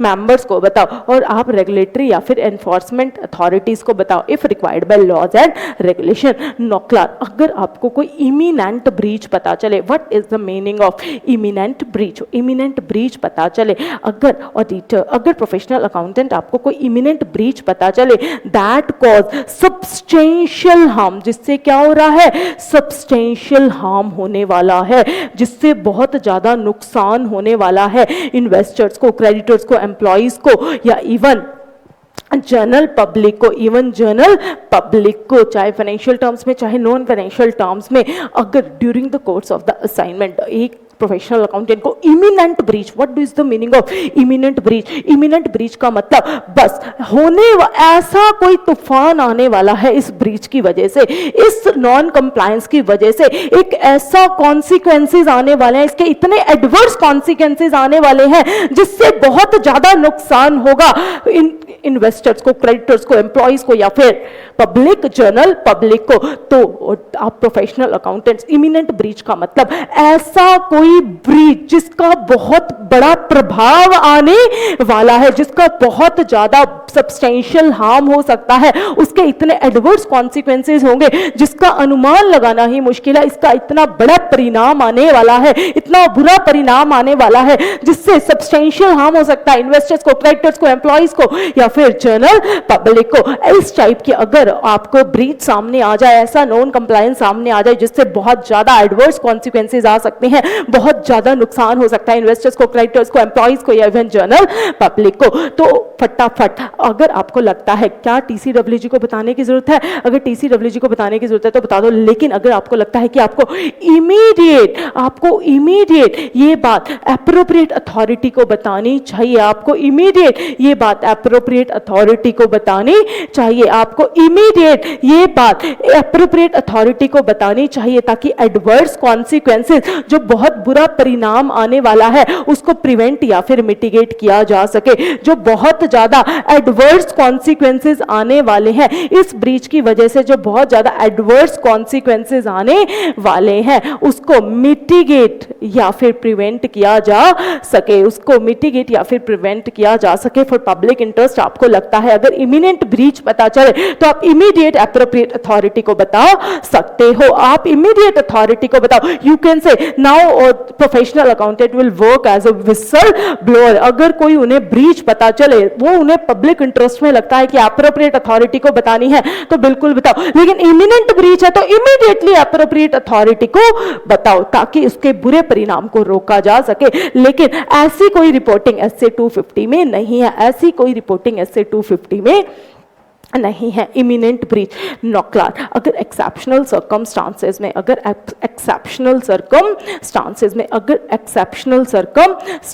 में अगर प्रोफेशनल अकाउंटेंट्स को कोई ऐसी ब्रीच का पता चले, इमिनेंट ब्रीच का पता चले जिससे बहुत बड़ा नुकसान होने वाला है इन्वेस्टर्स को, क्रेडिटर्स को, एम्प्लॉयज को और इवन जनरल पब्लिक को, तो देख लो क्या इसको डीसीडब्ल्यूजी या मैनेजमेंट को बताना है तो बता दो। लेकिन अगर ऑडिटर्स की अगर प्रोफेशनल अकाउंटेंट की प्रोफेशनल जजमेंट में ऐसा लगता है कि इसको इमीडिएटली एप्रोप्रिएट अथॉरिटी को बताना चाहिए ताकि इस एडवर्स कॉन्सिक्वेंसेस को प्रिवेंट और मिटिगेट किया जा सके, तो बिल्कुल आप फटाफट ये किसको बता दो, इमीडिएट आप एप्रोप्रिएट अथॉरिटी को बता सकते हो। तो इसको कॉन्फिडेंशियलिटी का ब्रीच नहीं माना जाएगा। अगर इमिनेंट ब्रीच पता चले जिससे बहुत ज्यादा नुकसान हो सकता है, सब्सटेंशियल हार्म हो सकता है इन्वेस्टर्स को, क्रेडिटर्स को, इवन जनरल पब्लिक को, तो वेट मत करो, इमीडिएटली एप्रोप्रिएट अथॉरिटी को बताओ ताकि मिटिगेट और प्रिवेंट किया जा सके कॉन्सिक्वेंसेस अगर एप्रोप्रिएट लगता है। और ऐसा कोई प्रोविजन एसए 250 में नहीं है, ऐसी कोई रिक्वायरमेंट एसए 250 की नहीं है, ऐसी कोई रिक्वायरमेंट एसए 250 की नहीं है। तो 4 पॉइंट्स फटाफट बताओ क्या क्या पढ़े डिफरेंस में। पहले तो हमने क्या पढ़ा, एप्लीकेबिलिटी, क्या पढ़ा, एप्लीकेबिलिटी, क्या पढ़ा, एप्लीकेबिलिटी ऑडिट पे लगता है, वो सभी असाइनमेंट्स पर लगता है। दूसरा हमने क्या पढ़ा, स्कोप, वहां सिर्फ यहां तो सभी हार्म, सब्सटेंशियल हार्म चाहे फाइनेंशियल है चाहे नॉन फाइनेंशियल टर्म्स में है। स्टेक होल्डर्स को वहां डिफाइन नहीं किया हुआ, लेकिन नॉक्लार में डिफाइन किया हुआ, इन्वेस्टर्स, क्रेडिटर्स, एम्प्लॉयज और ऑल्सो जनरल पब्लिक। और उसके बाद लास्ट इमिनेंट ब्रीच, अगर इमिनेंट ब्रीच पता चले, अगर इमिनेंट ब्रीच पता चले जिससे सब्सटेंशियल हार्म हो सकता है इन्वेस्टर्स को, क्रेडिटर्स को, जनरल पब्लिक को, एम्प्लॉयज को, तो आप इमीडिएटली इसको एप्रोप्रिएट अथॉरिटी को रिस्पॉन्ड करो, आप एप्रोप्रिएट अथॉरिटी को बताओ ताकि उसके कॉन्सिक्वेंसेस को प्रिवेंट किया जा सके, मिटिगेट किया जा सके। लेकिन ऐसी कोई requirement, disclosure requirement, reporting requirement कहाँ नहीं है, एसए 250 में नहीं। And this was the difference between SA 250 versus NOCLAR. Clear हुई बात। अब आते हैं डॉक्यूमेंटेशन। किसकी बात करते हैं, डॉक्यूमेंटेशन। किसकी बात कर रहे हैं हम, डॉक्यूमेंटेशन। देखो दो डॉक्यूमेंट रिक्वायरमेंट है, एक तो आपको हम क्या कर रहे हैं, डॉक्यूमेंटेशन रिक्वायरमेंट ऑफ नॉक्लार। देखो एक तो क्या है, एडिशनल डॉक्यूमेंटेशन जो आपको रखनी है, additional documentation requirement, additional documentation requirement in NOCLAR. और कुछ डॉक्यूमेंटेशन रिक्वायरमेंट एसए में दी गई है, वही आपको नॉक्लार में रखनी है। तो दो है, एक एडिशनल डॉक्यूमेंटेशन है और एक कुछ 3 डॉक्यूमेंटेशन किसकी है, एसए की है। देखो सबसे पहले आपको एडिशनल डॉक्यूमेंट में क्या रखना है, देखो जब भी प्रोफेशनल अकाउंटेंट्स को नॉक्लार पता चला होगा तो उन्होंने मैनेजमेंट और टीसीडब्ल्यूजी को बताया होगा। तो मैनेजमेंट और टीसीडब्ल्यूजी ने क्या किया होगा, मैनेजमेंट और टीसीडब्ल्यूजी ने उसको, उस नॉन कंप्लायंस को, उस नॉक्लार को रिस्पोंड किया होगा। तो ऑडिटर आपको देखना है कि टीसीडब्ल्यूजी और मैनेजमेंट ने उस नॉक्लार को कैसे रिस्पोंड किया, टीसीडब्ल्यूजी और मैनेजमेंट ने उस नॉक्लार को कैसे रिस्पोंड किया। तो पहला तो क्या है, रिस्पोंड, कि कैसे रिस्पोंड किया टीसीडब्ल्यूजी ने। अगर कोई नॉक्लार आपने टीसीडब्ल्यूजी को बताई होगी, आपको कोई नॉक्लार पता चली होगी, आपने किसको बताई होगी, टीसीडब्ल्यूजी को बताई होगी, appropriate level of management and TCWG को बताई होगी। तो उस टीसीडब्ल्यूजी और एप्रोप्रिएट मैनेजमेंट ने उस नॉक्लार को कैसे रिस्पॉन्ड किया, आपको डॉक्यूमेंट करना पड़ेगा। How they responded to non compliance. Clear हुई बात। दूसरा, how they respond to NOCLAR, उन्होंने नॉक्लार को कैसे रिस्पॉन्ड किया। दूसरा, ऑडिटर आपने क्या कोर्स ऑफ एक्शन लिए, आपने क्या कोर्स ऑफ एक्शंस लिए, आपने क्या कोर्स ऑफ एक्शन लिए। ऑडिटर आपने क्या, प्रोफेशनल अकाउंटेंट आपने क्या कोर्स ऑफ एक्शन लिए, आपने क्या जजमेंट्स लगाई, आपने क्या जजमेंट्स लगाई और आपने क्या डिसीजन लिए। फॉर एग्जाम्पल, अगर एक प्रोफेशनल अकाउंटेंट को नौकलार पता चला, एक प्रोफेशनल अकाउंटेंट को नौकलार पता चला, फॉर एग्जाम्पल फ्रॉड पता चला, फॉर एग्जाम्पल क्या पता चला, फ्रॉड पता चला। अगर फ्रॉड पता चला होगा तो लिस्टेड एंटिटी तो उन्हें लगा कि ये बात किसको लिस्टेड एंटिटी थी, लिस्टेड एंटिटी थी या नहीं थी। अगर 1 करोड़ से ज्यादा का फ्रॉड पता चला तो सेक्शन 143 सबसेक्शन 12 में फ्रॉड की रिपोर्टिंग की, तो ये कोर्स ऑफ एक्शन लिया। उन्होंने क्या जजमेंट्स लगाई और प्रोफेशनल अकाउंटेंट्स ने क्या डिसीजन लिए, उसे डॉक्यूमेंट करना पड़ेगा, उसे डॉक्यूमेंट करना पड़ेगा कि अगर नौकलार पता चला तो उसने क्या कोर्स ऑफ एक्शंस दिए, क्या जजमेंट्स लगाई कि हमें ऑडिट रिपोर्ट को मॉडिफाई करना है, तो ऑडिट रिपोर्ट को मॉडिफाई करना है तो उन्होंने ऑडिट रिपोर्ट में कैसे मॉडिफिकेशंस दी। अगर उन्हें कोई सस्पेक्टेड नॉन कंप्लायंस पता चली, उन्हें एडवाइस लेने की रिक्वायरमेंट लगी तो उन्होंने लीगल एडवाइस ली, उन्होंने कंसल्टेंसी ली, लीगल एडवाइस ली। तो अगर कोई प्रोफेशनल अकाउंटेंट्स को कोई नौकलार पता चले तो उन्होंने क्या कोर्स ऑफ एक्शंस लिए, उन्होंने क्या जजमेंट्स लगाई और क्या डिसीजंस लिए, उन्हें ये डॉक्यूमेंट करना पड़ेगा, उन्हें ये डॉक्यूमेंट करना पड़ेगा। और अगर कोई नौकलार पता चला तो उन्होंने पब्लिक इंटरेस्ट को कैसे एड्रेस किया, उन्होंने पब्लिक इंटरेस्ट की रिस्पॉन्सिबिलिटी को फुलफिल किया। फॉर एग्जांपल, इमिनेंट ब्रीच पता चले जो पब्लिक इंटरेस्ट के हित में उन्हें एप्रोप्रिएट अथॉरिटी को बतानी चाहिए थी, तो उन्होंने पब्लिक इंटरेस्ट के लिए एप्रोप्रिएट अथॉरिटी को बताया। तो उन्होंने अपनी पब्लिक इंटरेस्ट की रिस्पॉन्सिबिलिटी को कैसे फुलफिल किया, उन्हें डॉक्यूमेंट करना पड़ेगा। तो नौकलार में आपको ये 3 एडिशनल रिपोर्टिंग, 3 एडिशनल डॉक्यूमेंटेशन करनी है। पहला, अगर नौकलार पता मैनेजमेंट टीसीडब्ल्यूजी को बताया होगा तो उन्होंने कैसे रिस्पॉन्ड किया, प्रोफेशनल अकाउंटेंट ने खुद क्या कोर्स ऑफ एक्शंस लिए, उन्होंने क्या जजमेंट्स लगाई और उन्होंने क्या डिसीजंस लिए, और प्रोफेशनल अकाउंटेंट्स ने कैसे अपनी पब्लिक इंटरेस्ट की रिस्पॉन्सिबिलिटी को फुलफिल किया, how they fulfil the responsibilities of public interest. आपको ये रिपोर्टिंग करनी, डॉक्यूमेंटेशन करनी पड़ेगी। देखो, revise code of ethics over and above require the professional account to follow the additional documentation requirement। क्या क्या रिक्वायरमेंट है, हाउ मैनेजमेंट और टीसीडब्ल्यूजी रिस्पॉन्ड द मैटर। अगर कोई भी नॉन कंप्लायंस पता चली तो टीसीडब्ल्यूजी और मैनेजमेंट ने उसे कैसे रिस्पॉन्ड किया, प्रोफेशनल अकाउंटेंट ने क्या कोर्स ऑफ एक्शंस लिए, उन्होंने क्या जजमेंट्स लगाई और उन्होंने क्या डिसीजंस लिए, और प्रोफेशनल अकाउंटेंट्स ने कैसे सेटिस्फाई किया कि उन्होंने अपनी पब्लिक इंटरेस्ट की रिस्पॉन्सिबिलिटी को क्या किया है, फुलफिल किया है। तो ये 3 एडिशनल डॉक्यूमेंटेशन है किसके, नौकलार के। उन्होंने कैसे रिस्पॉन्ड किया, टीसीडब्ल्यूजी और मैनेजमेंट ने कैसे रिस्पॉन्ड किया, प्रोफेशनल अकाउंटेंट ने क्या कोर्स ऑफ एक्शंस लिए, क्या जजमेंट्स लगाए और क्या डिसीजंस लिए, और उन्होंने अपनी पब्लिक इंटरेस्ट की रिस्पॉन्सिबिलिटी को कैसे फुलफिल किया। अब एसे की डॉक्यूमेंटेशन देखो, 2 डॉक्यूमेंटेशन तो एसे 230 में दी हुई हैं, हमें नौकलार में उसको इंक्लूड करना है, और एक डॉक्यूमेंटेशन किसकी है, एसे 250 की। अब आते हैं एसे 230 क्या कहता है, ड्यूरिंग द कोर्स अगर ऑडिटर को क्या मिले, सिग्निफिकेंट, अगर कोई भी क्या मिले, सिग्निफिकेंट मैटर मिले, सिग्निफिकेंट मैटर्स मिले तो उन्हें डॉक्यूमेंट करना पड़ेगा। और जो भी सिग्निफिकेंट प्रोफेशनल जजमेंट्स उन्होंने लगाई हैं, अगर कोई भी उन्होंने क्या लगाई है, सिग्निफिकेंट प्रोफेशनल जजमेंट, डॉक्यूमेंट करना पड़ेगा। Significant matters arised during the audit, significant matters arised, significant matters arised, significant professional judgements made and the conclusions reach, and the conclusions reach. इसको क्या करना होता है, एज पर एसे 230 डॉक्यूमेंट करना होता है, एज पर एसे 230 डॉक्यूमेंट करना होता है। सिग्निफिकेंट मैटर्स रेज, और एक नॉन कंप्लायंस मिलना इज अ सिग्निफिकेंट मैटर, तो obviously नौकलार is a significant matter, और नौकलार में जो सिग्निफिकेंट प्रोफेशनल जजमेंट लगाई होंगी, ऑब्वियसली नौकलार है या नहीं है, बहुत ज्यादा प्रोफेशनल जजमेंट लगी होंगी। तो significant matters raise during the arised during the audit, significant professional judgements made during the audit and conclusions reach, इसको डॉक्यूमेंट करना पड़ता है। This is the requirement of SA 230, this is the requirement of SA 230। Discussion of significant matter, अगर कोई भी matter significant matter मिला होगा तो उसे डिस्कस करना होता है। क्या डिस्कस करते हैं, तो डिस्कशन करने में आपने किससे डिस्कस किया, नेचर ऑफ मैटर, क्या मैटर था, nature of matter, nature of significant matter, when discussion took place, with home discussion took place, क्या मैटर था, कब डिस्कस किया और किससे डिस्कस किया, ये आपको डॉक्यूमेंट करना होता है। आपको सिग्निफिकेंट मैटर्स की जो आपने डिस्कशन की हैं आपको उसको देखो पहले तो सिग्निफिकेंट मैटर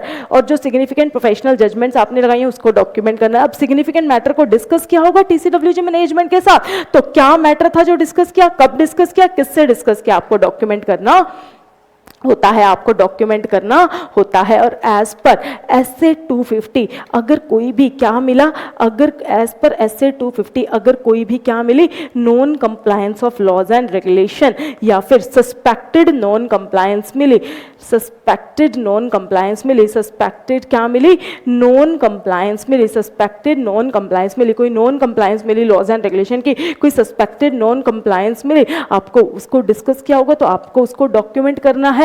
और रिजल्ट्स ऑफ डिस्कशन, जो भी आपने इसके लिए डिस्कशन की है उसका क्या रिजल्ट आया, results of discussion with TCWG, results of discussions with TCWG with management और आउटसाइड पार्टी, जो भी आपने डिस्कशन की है आपको उसको डिस्कस करना, आपको उसको डॉक्यूमेंट करना पड़ेगा। आप अगर कोई नॉन कंप्लायंस मिली, सस्पेक्टेड नॉन कंप्लायंस मिली और रिजल्ट्स जो आपने डिस्कशन के आए आपको उसको डॉक्यूमेंट करना पड़ेगा।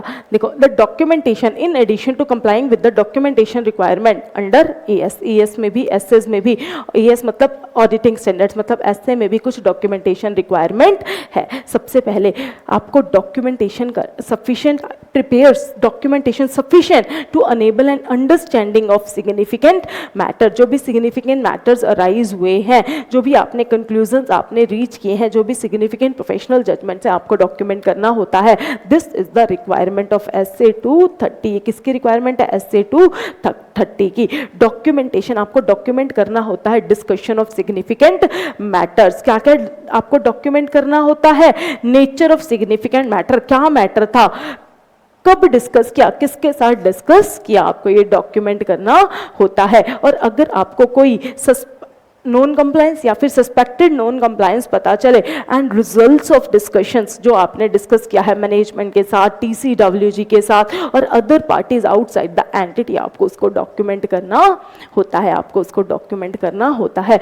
This is all about NOCLAR. क्या क्या टॉपिक कवर हो गए, एक एग्जाम्पल का टॉपिक रह गया, हमने हेडिंग बनाई थी कि हमने नॉक्लार में कौन कौन से टॉपिक्स पढ़ने हैं। हमने पढ़ लिया इंट्रोडक्शन, मीनिंग and applicability पढ़ ली, some points with respect to नॉक्लार पढ़ लिए, एसए 250 वर्सेस नॉक्लार कर लिया, डॉक्यूमेंटेशन का पॉइंट हमने कर लिया। अब आते हैं एग्जांपल कवर्ड अंडर नॉक्लार। देखो अगर आपको कोई भी नॉन कंप्लायंस मिलेगी तो आपको एप्रोप्रिएट अथॉरिटी को अगर लगता है पब्लिक इंटरेस्ट के लिए बताना चाहिए तो आप बिल्कुल डिस्क्लोज करो टू एप्रोप्रिएट अथॉरिटी। अब एप्रोप्रिएट अथॉरिटी वेरी करेगी, फॉर एग्जाम्पल लिस्टेड एंटिटी में फ्रॉड पता चला तो आपको शायद सेबी एप्रोप्रिएट अथॉरिटी लगे।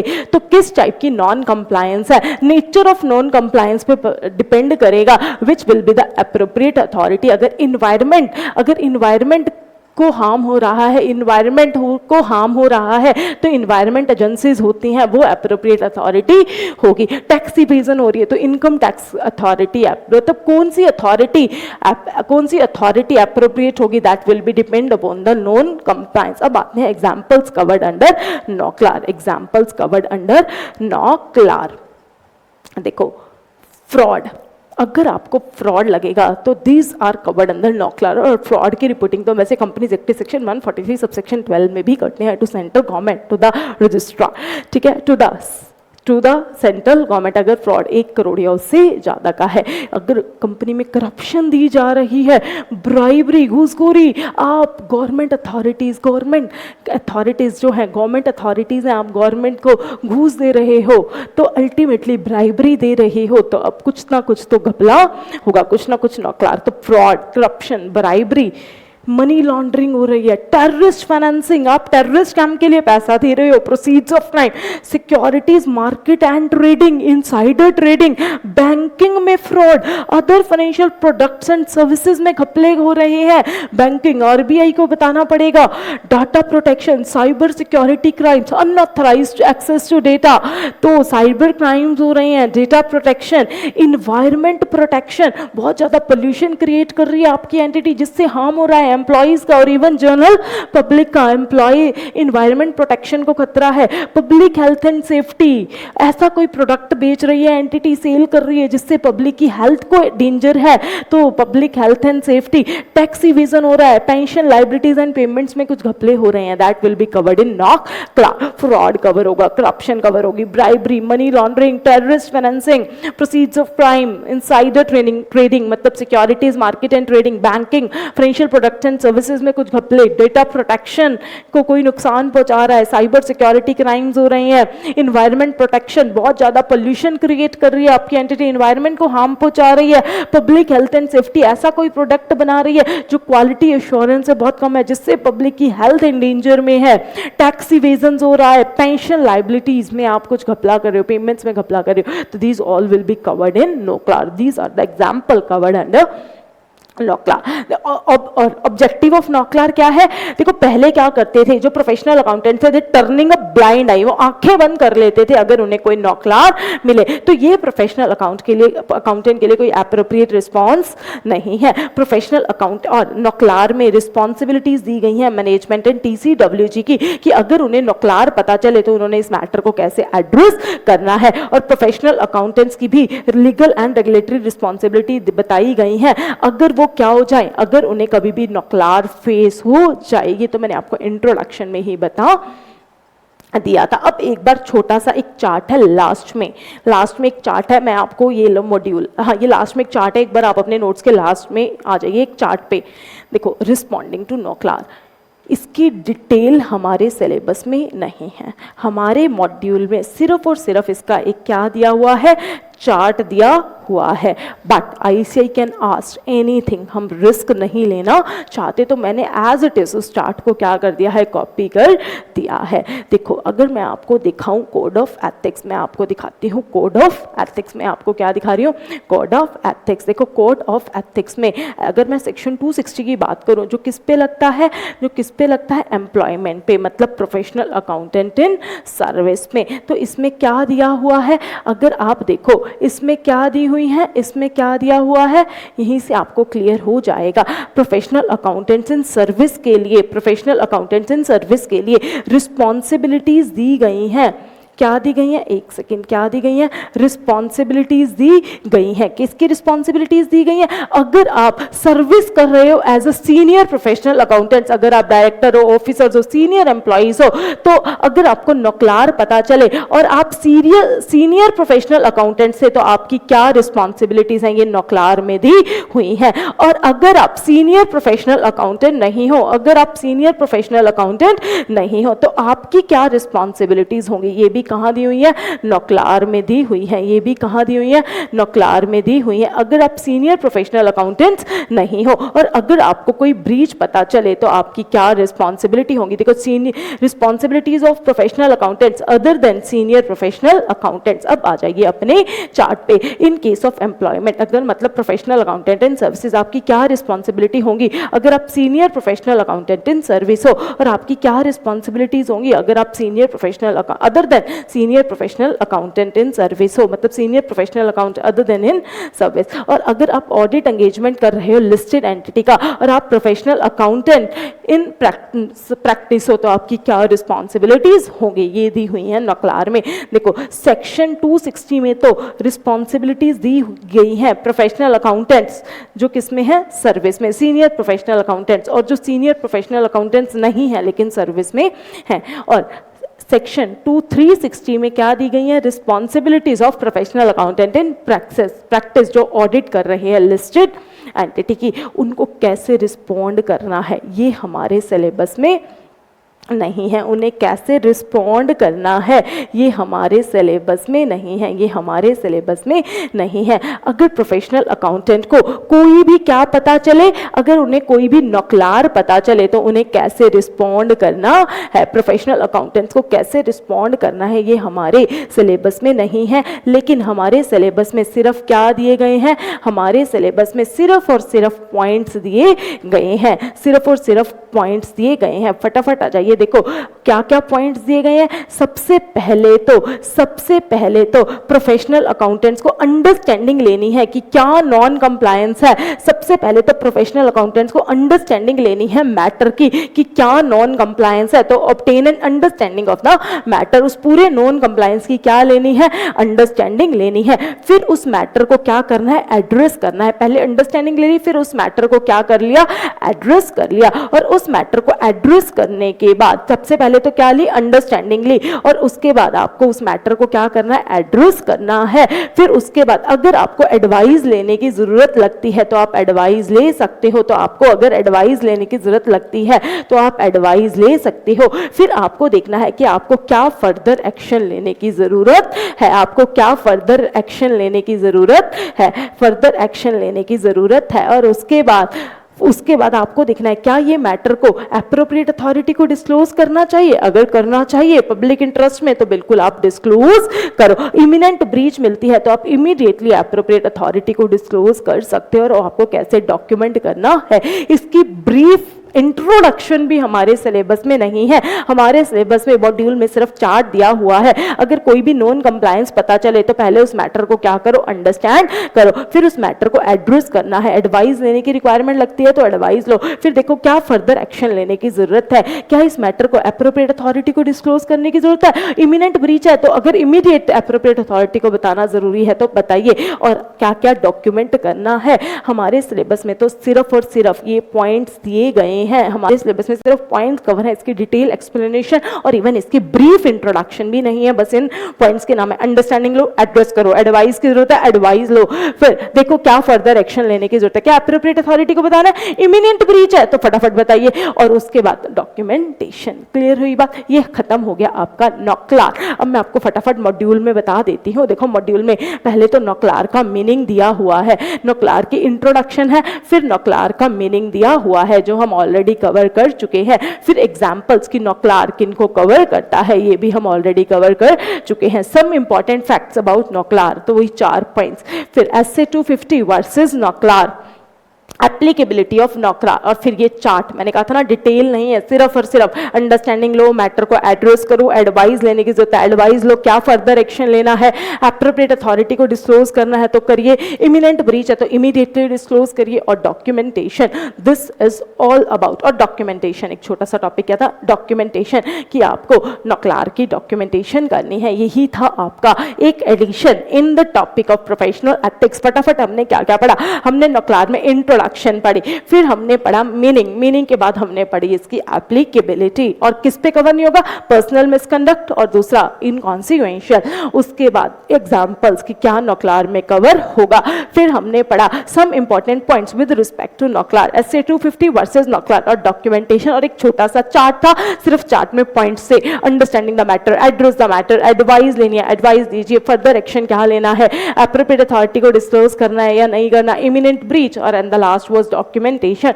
This was about NOCLAR. ये खत्म हो गया आपका नॉक्लार का टॉपिक। और नेक्स्ट हमारा टारगेट रहेगा, हम audit committee and next part में हम अपनी audit committee and corporate governance की, नेक्स्ट क्लास में हम अपनी audit committee and corporate governance, audit committee and corporate governance की क्या करेंगे, अमेंडमेंट्स को कवर ऑन करेंगे। आज की क्लास में NOCLAR that was enough. Next class में, नेक्स्ट पार्ट में हम अपनी audit committee and corporate governance के अमेंडमेंट को कवर ऑन करेंगे। जय हिंद, जय भारत।